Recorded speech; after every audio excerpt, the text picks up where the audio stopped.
안녕하세요. 김용업의 경제부동산입니다. 구독 꼭 부탁드립니다. 부동산 사이클과 흐름을 종합해 볼 때 집값은 2022년부터 본격적으로 떨어질 것으로 보이며 2024년에서 2026년에 많게는 50% 이상 역사상 최대 폭락을 가져올 것으로 예상합니다. 특히 이번에는 코로나로 인한 무한 양적 완화 탓에 집값 거품이 3배 가까이 치솟았기 때문에 상상 그 이상으로 추락할 수 있습니다. 도대체 집값이 언제 떨어지나요?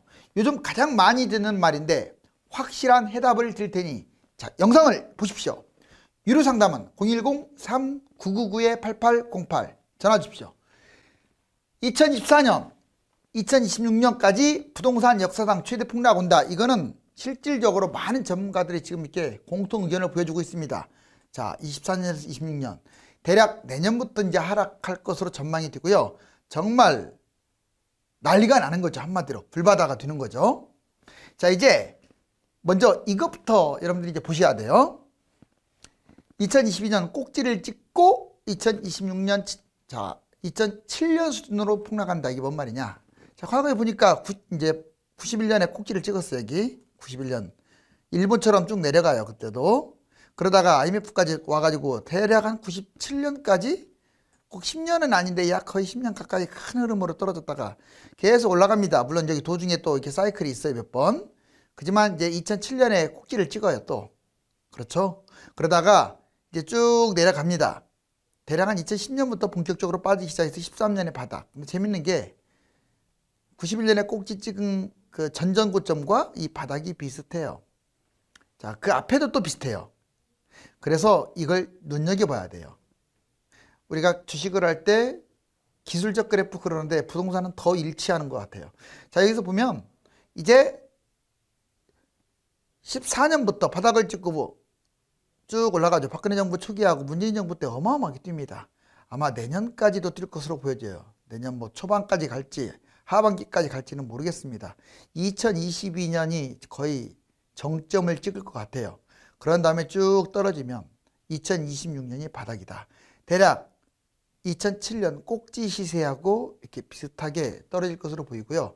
굳이 말하면 2008년 수준, 경기도 같은 경우는 한 2019년, 20년 이 정도 수준, 지방도 마찬가지로 지방은 2020년부터 뛰었으니까 뭐 한 그 중간 수준, 대략 그러니까 뛴 것의 60%는 떨어진다라고 보면 돼요.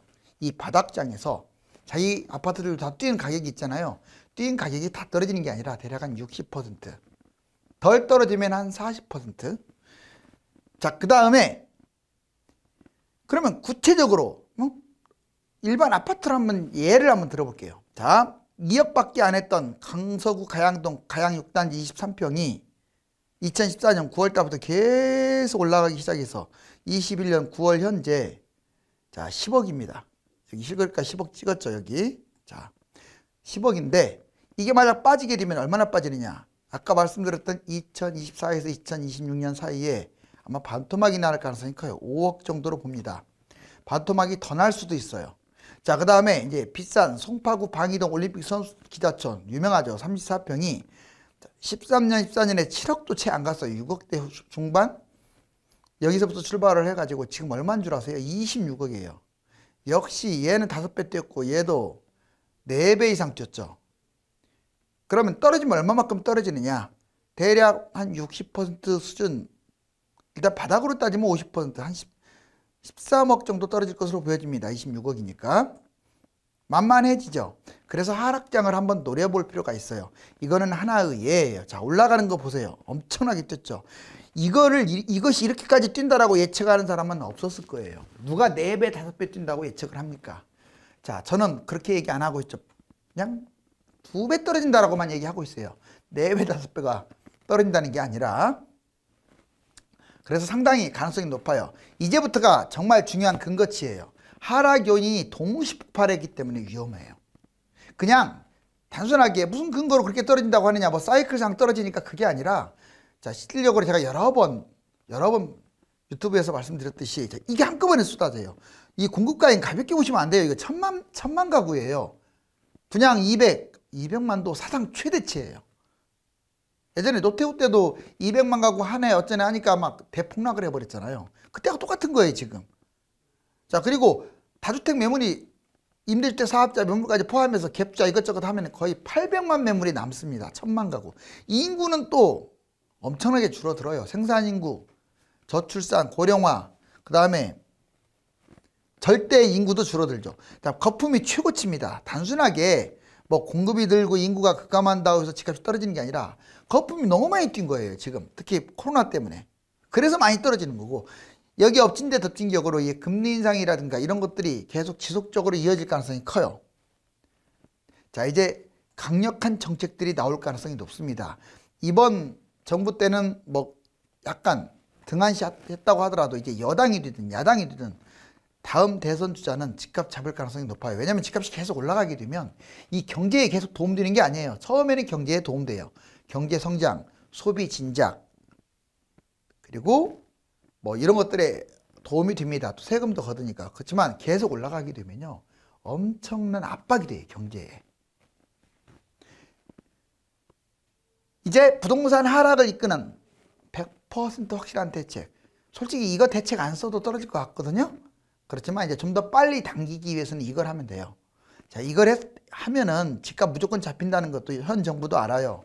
그런데 뭐 이렇게 이거에 대해서 적극적이지 않은 것 같아요. 근데 대선 주자들은 이걸 계속 꺼내고 있죠. 자, 부동산 하락, 영끌, 갭 투자, 다주택. 자, 부동산 투자용으로 주로 영끌을 한다든가 갭 투자한다든가 다주택자들은 좀 투자와 관련된 사람들이에요. 영끌에서 집을 매수한 사람들은, 이 사람들은 금리 인상과 대출 중단으로 확 줄어버렸어요. 영끌 매입이 줄어가지고 수요 감소가 되겠죠. 그러면 집값 떨어집니다. 이제는 얘로 인해서 집값, 이건 현실이에요. 동그라미. 자, 근데 갭 투자는 이걸로 잡을 수 있어요. 이익 환수라든가 토지거래 허가제. 그런데 이걸 안 하고 있죠, 현재. 지금 이 영끌했던 사람들이 이쪽으로 지금 넘어오고 있어요. 갭 투자는 세금 문제도 있고 해서 그래 좋은 투자 방법이 아니에요. 자, 전세기구 투자자가 줄어가지고 수요 감소를 집값 하락. 그렇죠. 이제 이게 진행되게 되면 그냥 떨어져요, 집값. 다주택도 볼까요? 이건 다주택은 실현 가능성이 높습니다. 자, 보유세를 세게 때려야죠. 꼭 누진세가 아니라도 보유세 강화, 종부세 강화하고 양도세는 반대로 완화하면은 집값 떨어져요. 지금 이거 반대로 돼 있잖아요. 자, 이거 보세요.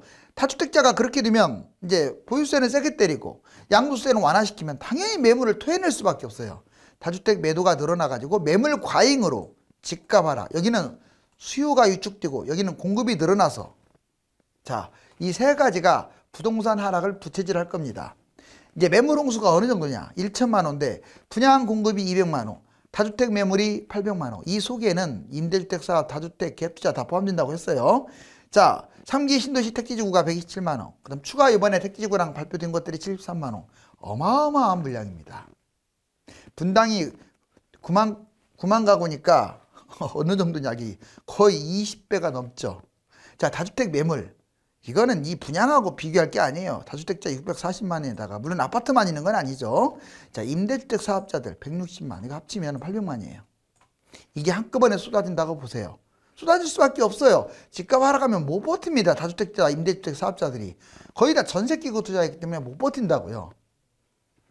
부동산 폭락. 자, 폭락장이 많이 하락할 곳, 대상, 매입 방법. 오늘 이것만 잘 공부해도 여러분들은 나중에 제대로 된 내 집 마련을 할 수 있고 이익 창출을 극대화할 수 있어요. 자, 많이 하락할 곳을 찝은다면 당연한 거예요. 많이 올라간 곳들.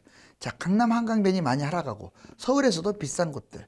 1, 2기 신도시가 거품이 심하니까 많이 하락하고 경기도에서 비싼 아파트, 광역시에서 특히 5번 광역시 비싼 아파트들 막 20억대, 10억대 무진장이 폭락할 거예요. 고분양가이면 인 것들 지금은 피가 붙었을지 몰라도 마이너스 프리미엄.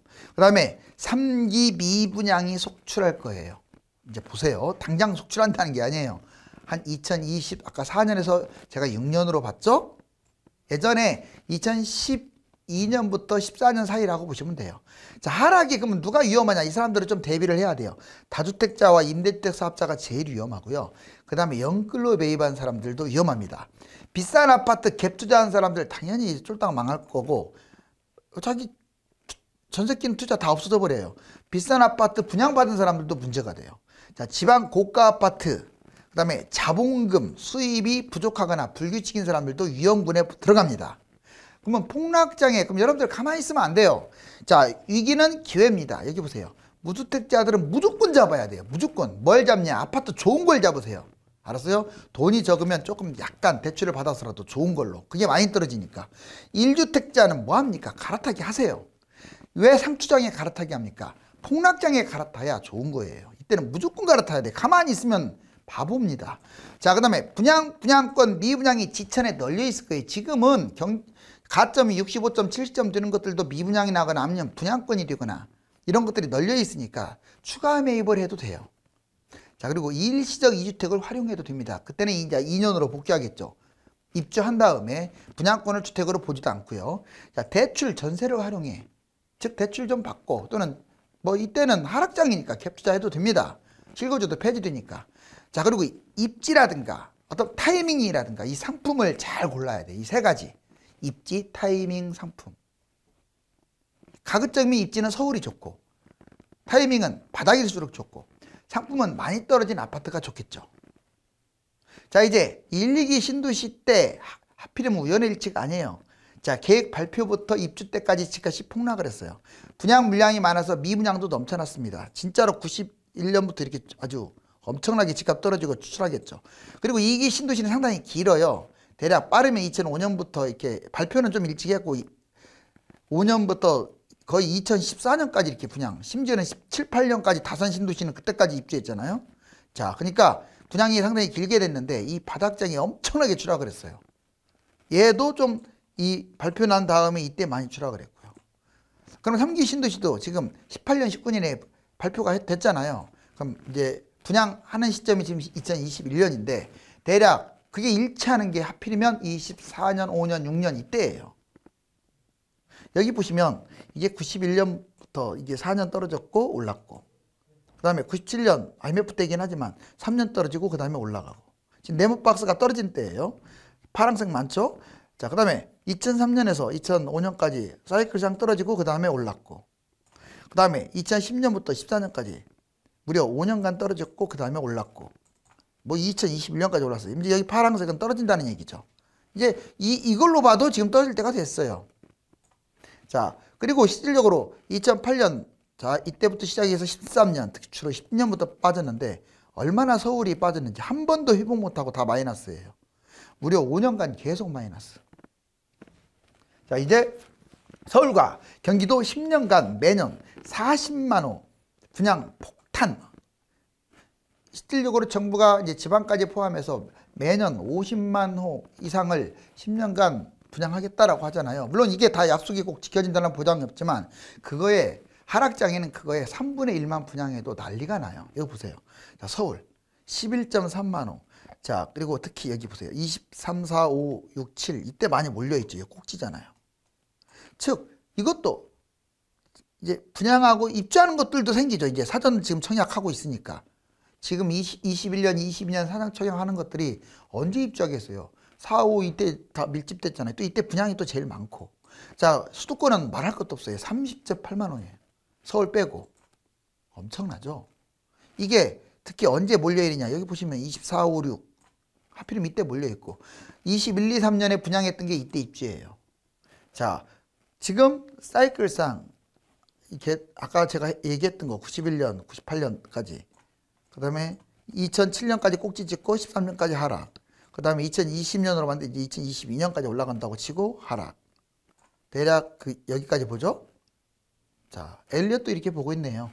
자, 소득 대비 서울 집값 추이 이거 특히 이게 소득 대비 또는 GDP 대비 그 다음에 통화량 대비 이 대비가 한 10가지 있어요. 그런데 하나같이 집값이 최고치야. 여기 보면 2007년 노무현 정부 때 그때보다도 오히려 지금 여기까지 올라왔잖아요. 훨씬 보세요. 집값 보세요. 소득을 따진다고 하더라도 너무 소득은 그렇게 안 올랐는데 집값은 어마무시하게 뛰었고 이게 또 문제가 있는 게 서울만 뛴 게 아니라 전국이 뛰었다는 거예요. 예전에는 버블 세븐인에 번해서 서울하고 좀 이렇게 수도권 일부 이렇게 뛰었는데 지방은 그렇게 많이 안 갔는데 오히려 지금은 전국적으로 아예 그냥 시골 촌 단위까지 뛰어버렸으니 뭐 할 말 다 했죠. 자, 여러분들 이제 지금 마음경으로 냉철하게 봅시다. 아직도 이렇게 집값이 치솟은 집값이 천사처럼 보입니까? 계속 이렇게 날아갈 것으로 보이나요? 아니면 휘사슬로지에 딱 묶여서 더 이상 올라갈 수 없는 그런 아파트로 보이나요? 2007년과 달리 이번 집값 상승의 특징은 전국의 모든 아파트들이 거품이 치솟았다는 것입니다. 당연히 그만큼 하락하는 아파트들이 많을 것이며 가격이 많이 올랐거나 절대 가격이 높은 아파트들은 기록적 수치로 하락할 수도 있습니다. 위기를 기회로 삼으십시오. 감사합니다.